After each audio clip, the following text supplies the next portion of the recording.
Welcome to the Genius Factory. Enjoy the video. You begin by making a quick backup and switching to draft view so you can manage footnotes directly. Once done, open References and choose Show Notes.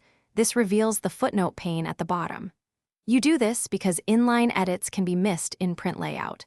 Make sure to collapse other panes and select the Footnotes drop-down to view all footnotes or endnotes. This early visibility prevents accidental global renumbering later and sets you up to edit specific markers confidently.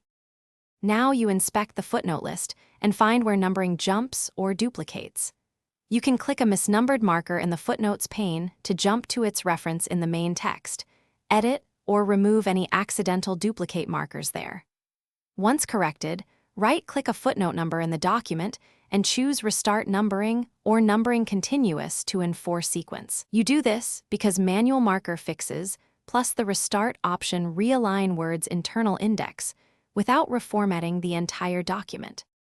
To finish, select the entire document and press F9 to update fields so footnotes refresh throughout.